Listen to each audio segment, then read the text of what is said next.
Hi, my name is Michael Goodson, and I am the Chief Curator and Director of Programs at the Contemporary Dayton in Dayton, Ohio. We are currently showing Tuan Andrew Nguyen's The Boat People. It is a fascinating narrative that is really an amalgam of ancient stories and stories that are more intrinsic to mid and late 20th century histories, and specific to Vietnam and the plight of Vietnam over the last really approaching 60 or 70 years, really much longer than that. And we have with us the artist Tuan Andrew Nguyen. Welcome, Tuan. Michael, thank you for having me. It's Um, I'm excited to be in conversation with you. Thank you. I'd like to start actually with your biography, your story, because really so much of what's depicted in these films you have lived, and in childhood in the late 70s, really through the early 90s. And then your education actually in America, and then a decision at some point to return to Vietnam to make your work. And I was wondering if you could talk to us about that. Yeah, no, I think it's really interesting to think about having lived through the experiences that the films are depicting. Um, because actually, I was a boat person. I left with my family. I escaped Vietnam with my family in 1979. I was about 3 years old, so I don't remember much. I have a few memories, but I'm not quite sure. And I think this is the situation of many young immigrants who were at that age when they became refugees. The memories aren't. We're not sure if the memories that we have are real memories or not, are based on real actual events. What I do know is that I heard a lot of stories growing up from my grandparents and from my parents. Um, and those stories really informed how I began to build a curiosity for this island called Pulau Bidong, which becomes the main character in the film, The Island, in which you mentioned. Um, and so I think that's interesting. I think it's interesting to think about living through the experiences of the films through the making of the films. And I think, for instance, The Spectre of Ancestors Becoming I is a film shot entirely in Dakar, Senegal, about a community of Senegalese Vietnamese, um, a Senegalese Vietnamese community who became a community after a large migration of Vietnamese women and children from Indochina to West Africa after the defeat of the French in 1954.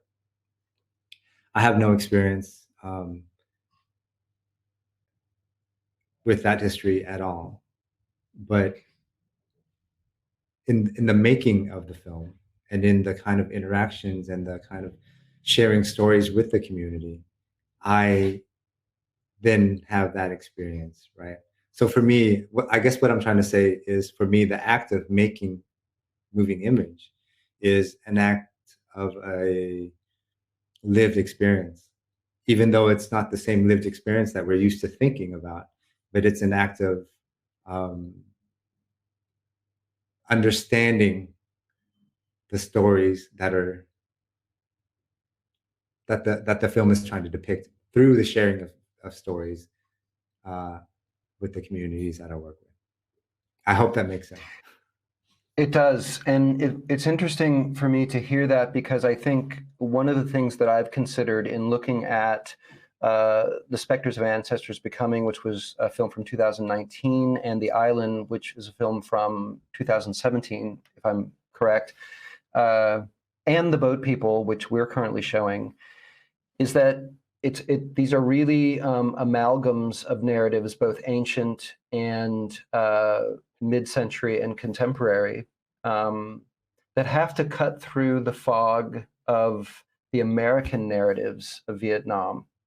And I'm talking the ones that are so readily at hand. I mean, if you think they're largely filmic, and they have different perspectives, but generally the perspective, I call it the Oliver Stone perspective, for lack of a better term, beginning with films like Platoon, was just a horror completely from the perspective of the American soldier in Vietnam. I see part of your task as cutting through the fog of those narratives to actually present narratives that come directly from the other side. And there have been other versions of that in dealing with that history, like these meetings of American soldiers and the Viet Cong soldiers subsequent to the war, that are actually super enlightening experiences for all the people involved by all accounts. But how do you feel about telling these stories in light of this almost ubiquitous, this pervasive narrative that we have been given about Vietnam mid-century onward? Well, I think 99% of the world's understanding of Vietnam is through Hollywood film. I might be exaggerating here, but no, that feels right to me. Yeah, the 1 or 2% that has a different understanding of Vietnam are people who grew up here and have been educated here and have gone through the education system here, which teaches a different narrative of that history. There's, in between those two very extreme kind of narratives, there's many other nuanced narratives that aren't being told, that aren't given space to be heard. There are perspectives from the South. There are perspectives from refugees. There are perspectives from former veterans of the Southern Vietnamese Army. There are perspectives of people who didn't stand on either side of the war. So there's multiple perspectives, and it's a very complicated situation, right? I think we're still talking about Vietnam. I'm sorry, we're still talking about Vietnam today. Like with the recent situation in Afghanistan with the withdrawal of the U.S. military and the immediate kind of results like of an echo. Totally. So I guess my point is that I think what I'm trying to do is just add yet another point of view into that very kind of complicated history and understanding of the Vietnam War. But I don't think my work is about the war. My work very much kind of considers colonialism. I think the Vietnam War is a kind of fallout of colonialism. I think the Cold War is in general is a kind of result of the fall of colonialism. So I think my work works within that kind of larger narrative of colonialism. But it's also very much thinking about migration and refugeeism and displacement and exile. And I think we think about the 20th century as the century of migration. More people were displaced in the 20th century than any other century before that. And I think the 21st century is going to have an increase in migration of displaced peoples. So I guess my stories touch upon those two kind of main topics um, often. So it's a post-colonial kind of reworking of migratory stories. And what's interesting is that, especially in the specter of ancestors becoming and the island, the extremely arduous nature of diaspora is is up front. It is to the fore of both of those films, and quite honestly, it's difficult to watch in moments. Because we're not accustomed to that narrative. Our narrative, the American perspective, seems to begin in about 1964, and it ends in 1972. And then there is, and what's interesting is your perspective is almost the inverse of that. Those years are sort of, while harrowing and deeply important, you have concentrated on narratives beginning long ago, narratives that are about French colonialization of Vietnam in the 20th century, and then what happened after the war, which Americans, other than a few news reports, quite simply, I think, didn't want to know about. They didn't want to know about Pulau Bedong and this kind of harrowing migration to this island off the coast of Malaysia and the experience of those people. That was a blind spot for us. And I think what's interesting about the island is that it stares so unflinchingly at a thing that so many of us don't know about. There's a part of me that almost wishes we could show that film as well, to give a kind of added, a deeper perspective on what the boat people conveys, which is in a lot of ways a much more palpable and digestible narrative. I'm curious about your perspective on how those two films in particular feel dichotomous in terms of the narrative form. Yeah, And would no, you see them as it's really dichotomous, interesting. I guess? Yeah, I often think about the boat people as a follow-up to the island.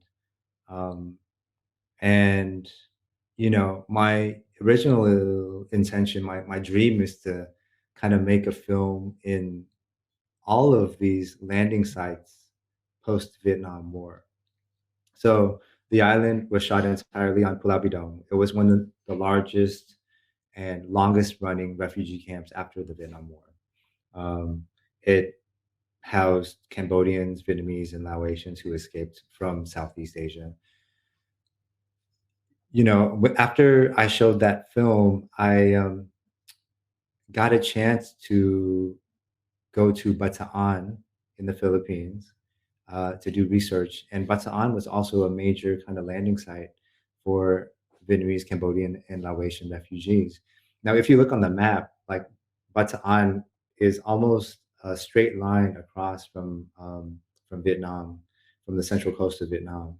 So people who were escaping by boat in the late 70s and in the 80s would try to sail straight across, and they would land in Bataan. And so they created the Philippine Refugee Processing Center. They call it the PRPC in Bataan. And so Bataan was also another really significant refugee camp after the Vietnam War. There were many others, some in Hong Kong. There's others in the Philippines, some in Indonesia, so on and so forth. And my interest in kind of exploring these sites of landing started with the island, and it continued with the boat people in Bataan. And I'm hoping to kind of continue looking at these sites of landing as a kind of series of works over the next few years. So it's really interesting that you kind of picked up on that. Well, the thing about the island is that the history does delve into what I would call ancient narratives, but it does so consciously and intentionally return to the narratives of this migration from the late 70s that really went on for the better part of a decade and a half or more. Whereas the boat people, uh, it feels a little more gentle, but it does sort of take on the same issues. I think it seems more gentle in part because the primary, it's been distilled into these five uh, children who quite literally roamed the globe in a state of diaspora, looking for their beginning and in a funny way looking for their end. Um, uh, and it's also a shorter film, and people have been fascinated by it, both in reading the gallery guide that we have produced and in looking at the film. And most people come, a lot of people have come to our desk just to basically say, "I want to know more." Um, we have also there is interestingly a somewhat substantial Vietnamese community in, of all places, Dayton, Ohio, largely because there is an Air Force base here, and uh, there were a lot of soldiers deployed in Vietnam who then met primarily wives, and they married and then returned here. Many of them settled here. So we have brought in actually members of this community to look at the film, and they've been deeply moved by it. Uh, and it's it's been really nothing less than a retelling, as I said before, of a narrative that we have been, in a funny way, force fed. And the recognition of that has been a moving experience for them. Um, but I'd like actually, if I could, return just for a moment to the specifics of your story, and when your family arrived at Pulau Bedang, and what happened after that. How did you make your way to eventually California? We didn't stay on Pulau Bidang for very long. The story goes that we were only there for a few days, and then we were moved to a larger or a refugee camp on the coast of Malaysia, on the eastern coast of Malaysia. Um, we were there for about 6 months. I had an aunt in Oklahoma. She got a scholarship from before the war ended, and she had been in Oklahoma studying. Um, she helped to sponsor us along with some, I think, a church in Claremore, Oklahoma, I believe. And because my father was enlisted he was drafted into the army during the last 6 months of the war, he also had got priority to um, to go to the U.S. basically. So we ended up in Oklahoma. Uh, we were settled in a small town called Tahlequah, Oklahoma, I believe it's called. Um, for the first few years of my life, I was playing mostly with Native American children, and I thought because I felt like I looked like them. I had long, straight black hair, and uh, and I felt very kind of seamless for me.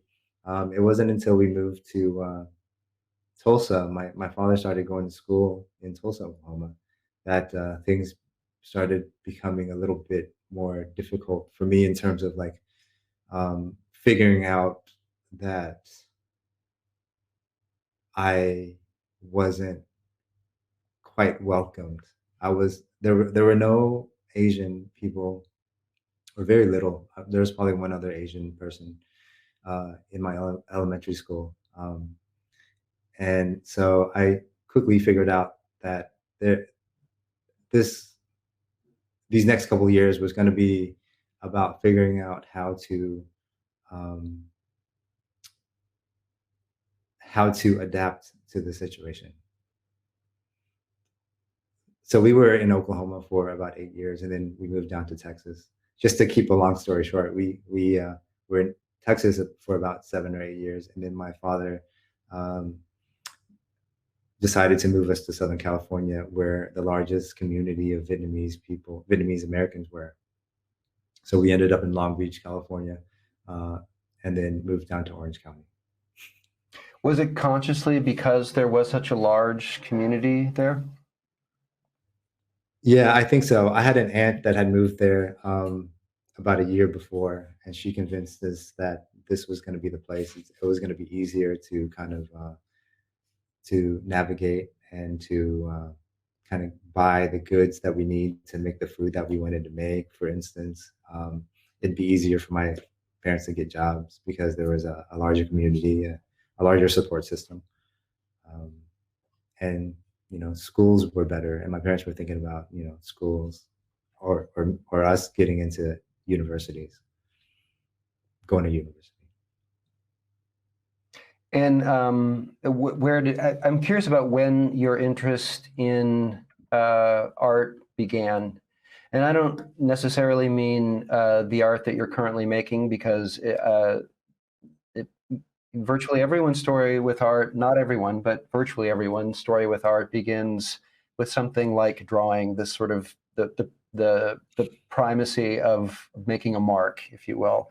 And I'm curious if that's the story with you, or if really you'd had a kind of inclination toward narrative from the very beginning. It's funny. My parents never pressured me to become an engineer or a doctor, which is the typical immigrant, or at least Vietnamese immigrant story. But I wanted to go into medicine. I got into a school called the University of California, Irvine. They had a really great pre-med program, and they also have a really great medical school there.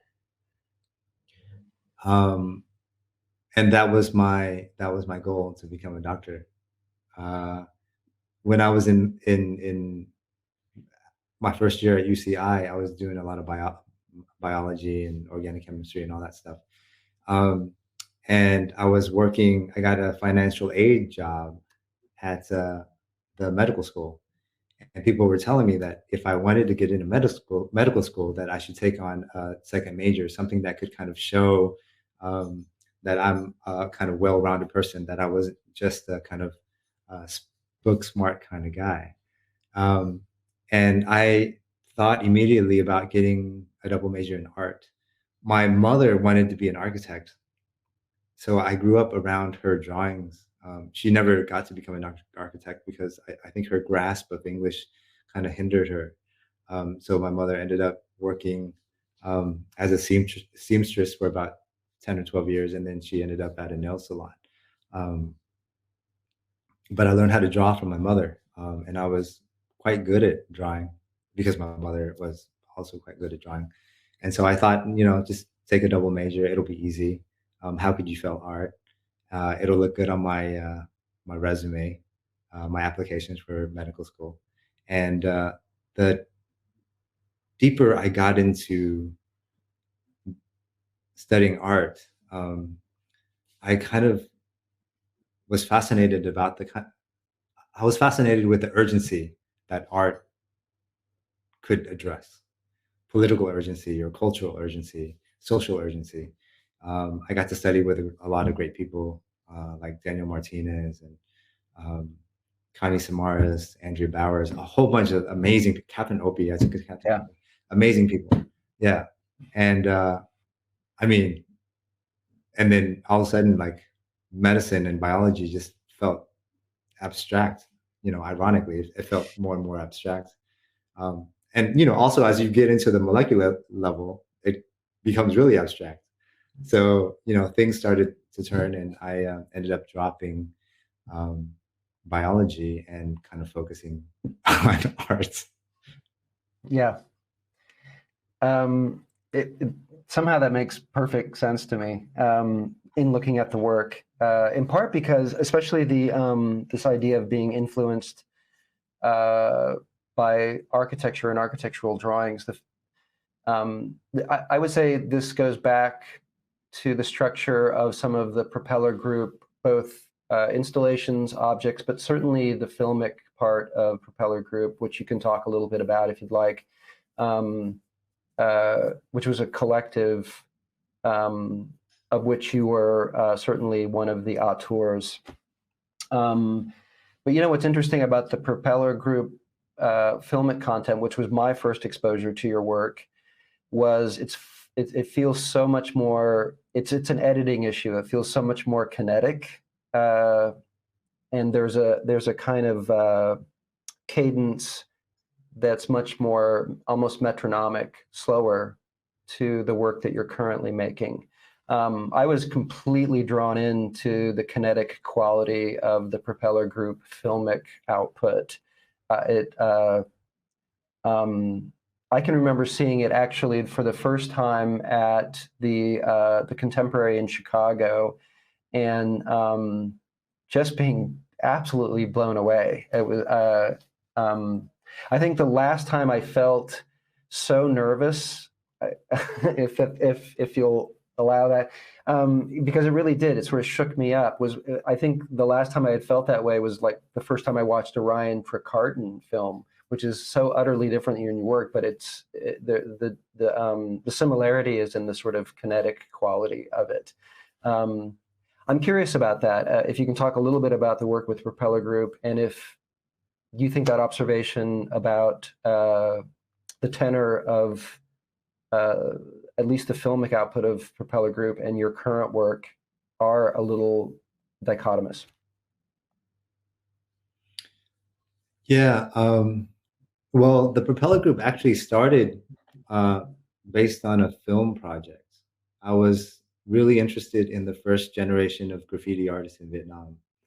Um, this is after I had finished shooting a feature film right out of graduate school. I ended up in Vietnam, primarily just to be with my grandmother, and I got a gig directing a feature film. And after that feature film, it flopped. It was a complete failure, and I didn't know what to do. So I started to connect with people, and I connected with a cinematographer named Phu Nam, and I asked him to help me document this first generation of graffiti artists in Vietnam. I grew up in LA in my teen years, and I Mm-hmm. became quite obsessed with graffiti. And I started doing graffiti. I wasn't as good as many other people out there, but I was quite obsessed with it, and it kind of gave me an education in aesthetics. It was kind of an education in relational aesthetics and public art. Um, so I was interested in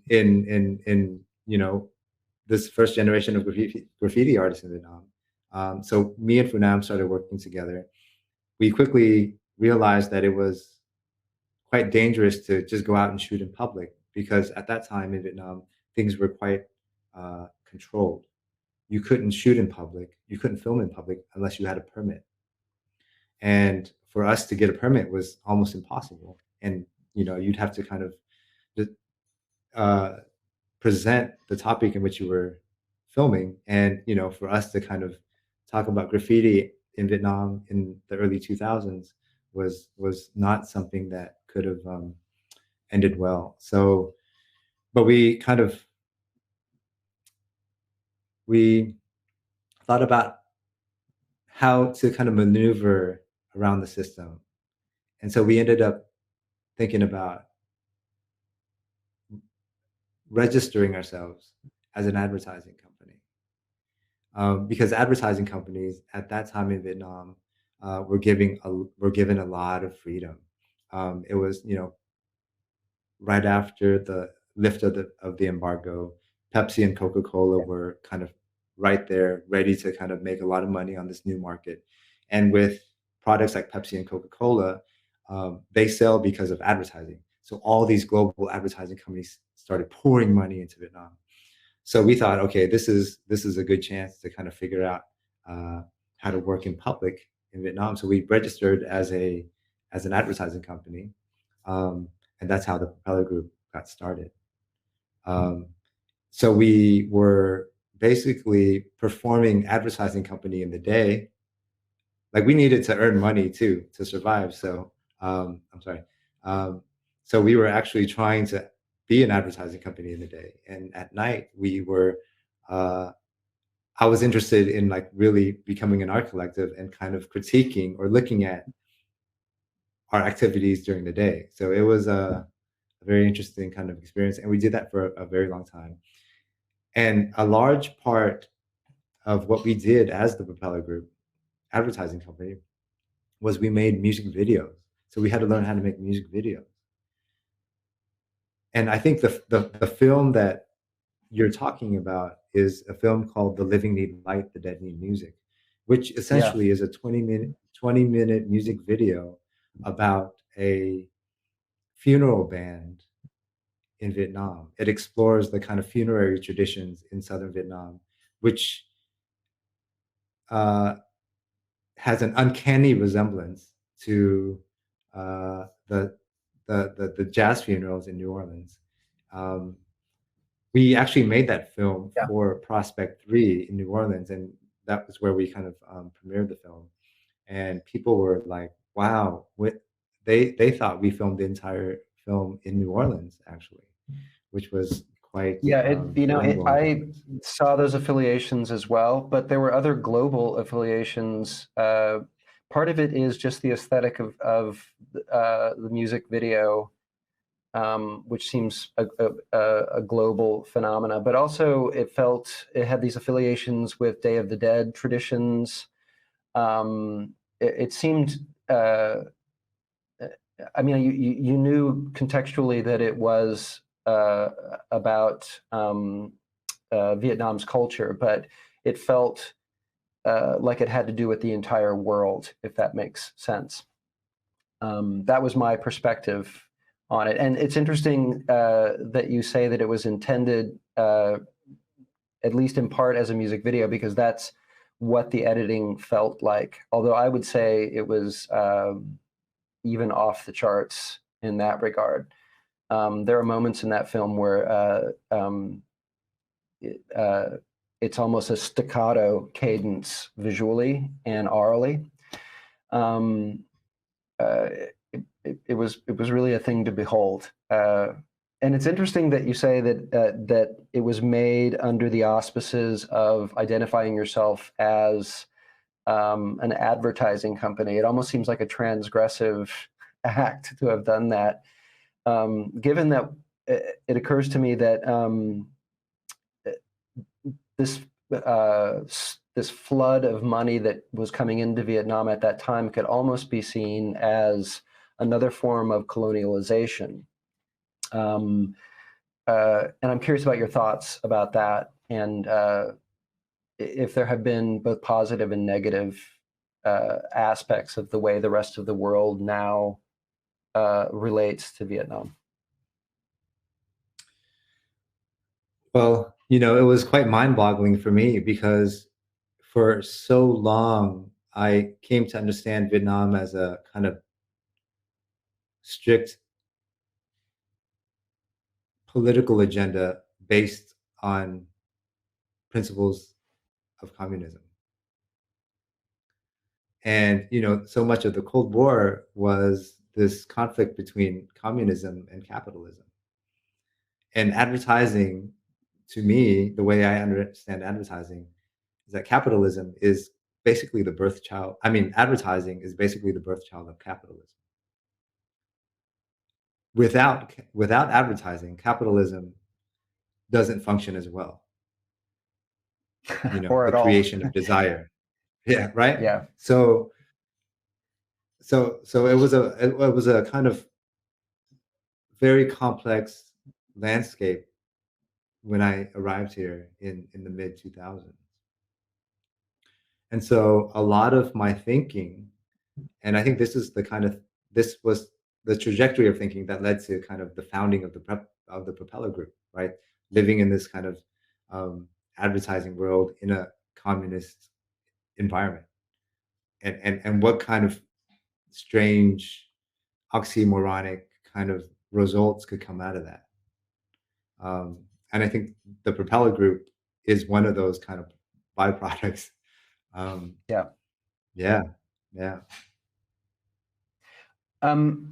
So I'd like to talk actually for a few minutes about specifically about the boat people, and the shift it represents, at least for me, from my perspective, to again this conflation of narratives that seem to exist on, if not two ends of the spectrum, at least at different points in an enormous swath of time. Because there's something deeply ancient about it, although it takes place in a kind of uh,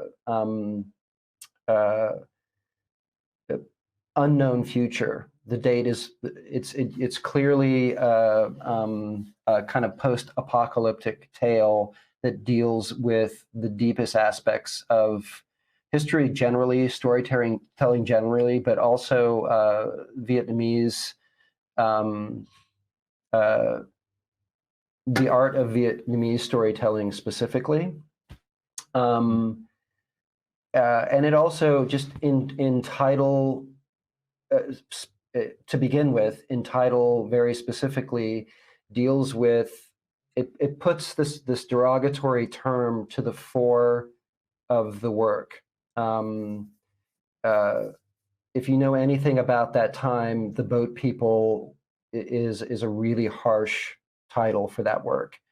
But the manner in which the story is told is very, quite literally, childlike, kind of lilting. But it does, I think, successfully conflate this. It basically collapses a number of histories into one film. Would you agree with that? And I'm curious about what your thought process was in making the film in that regard.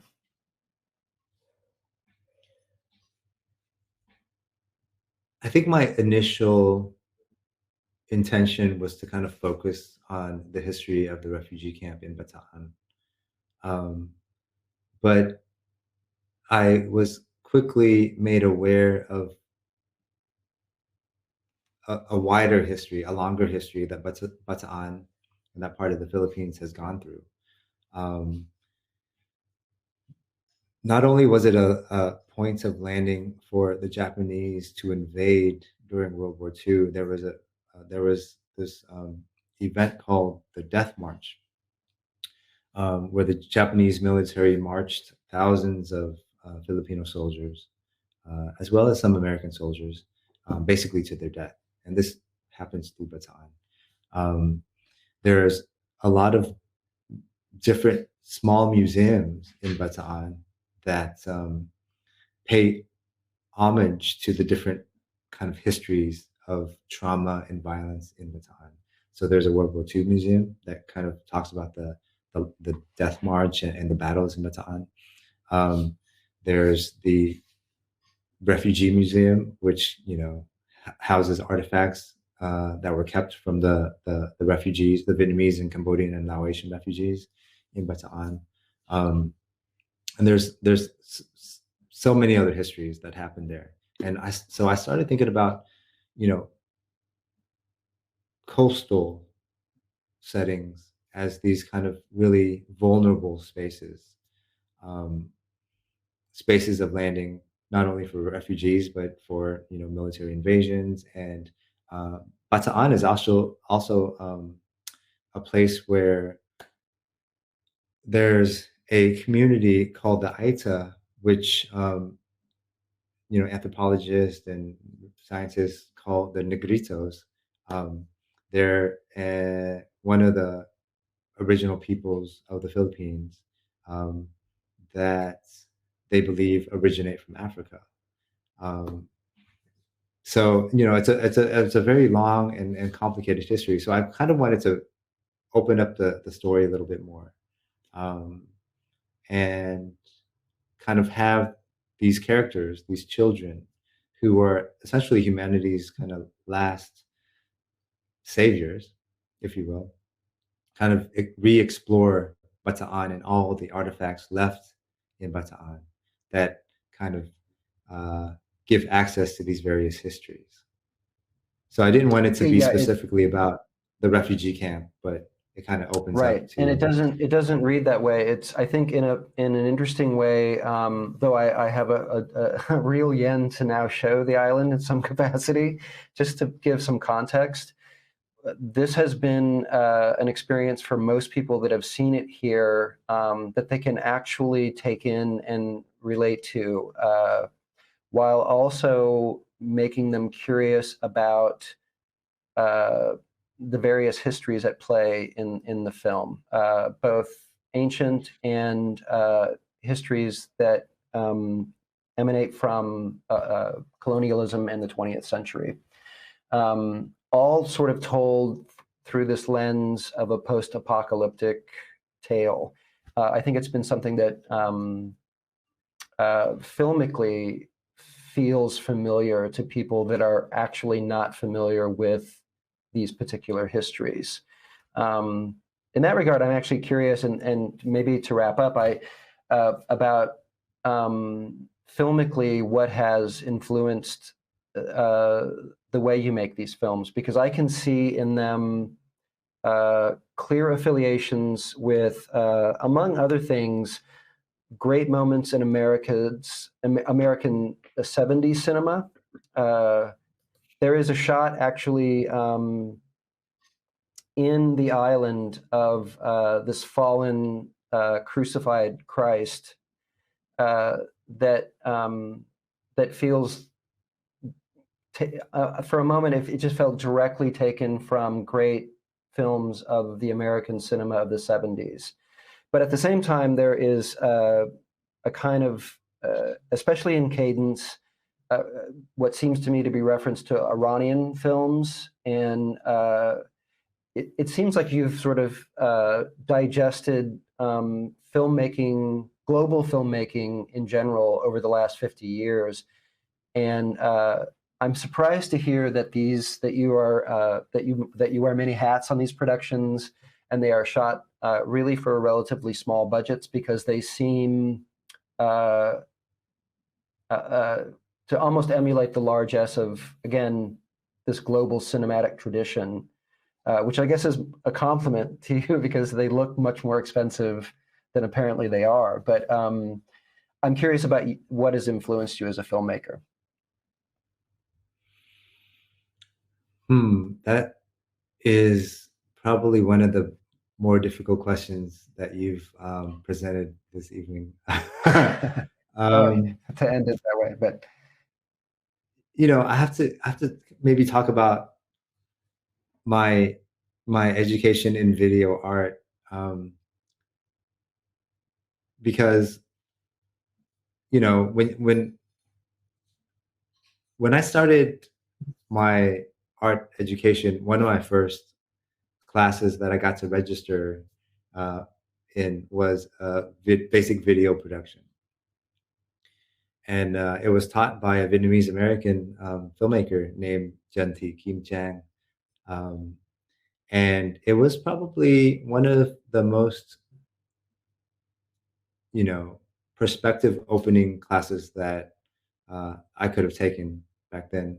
Um, and immediately I wanted to move. I wanted to work in moving image, but I was drawn to experimental documentary at that time. When I came to Vietnam, I got on a project to to direct a romantic comedy, and I had no experience doing narrative films whatsoever. Let alone, like, I had no experience watching romantic comedy. That was never my thing. But I took on the job just to get myself to Vietnam. Um, and since then, my real kind of filmic education begins. Um, Working with the Propeller Group, making television commercials, making music videos, making short films, making PSAs, um, making short documentaries. and that's how I kind of learned how to produce and direct films. And at the Propeller Group, we met a lot of people. We were working with Superflex, which is a Danish art collective. We made a lot of films for them, and they shared a lot of their kind of references with us. And we worked with Dinh Q Lee, a really kind of amazing Vietnamese American artist who's also based in Vietnam. He had a lot of references, so a lot of our references come from the people that we've worked with over the years. Yeah, I think it's hard to name anything specific. We've watched everything that people have shared with us. So, but Well, that you've packed, education between like yeah, 2006 and 2014 you've, was how. you've packed a lot into apparently a very short time, because I will tell you that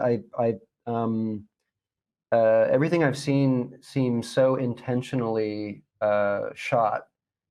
Really, really minute decisions about how long to linger on a specific thing. The editing of them, certainly the way the shots are generally composed. I think that's what is fascinating about them, is that they really present initially a vista that, once you move into it, presents a lot of ideas and a lot of histories and a lot of really important correctives to, I think, the typical American perspective on the history of Southeast Asia. But really, we get into everything with our eyes, as a thing that I think I believe. And you've allowed an audience here actually to enter that way, and they come out with questions, which has been, in my estimation, an accomplishment. So I wanted to thank you actually for allowing us to show your work and for talking with us. Every conversation we've had, which I think has been a total of maybe 2 or 3, has been really enlightening for me, and I appreciate it.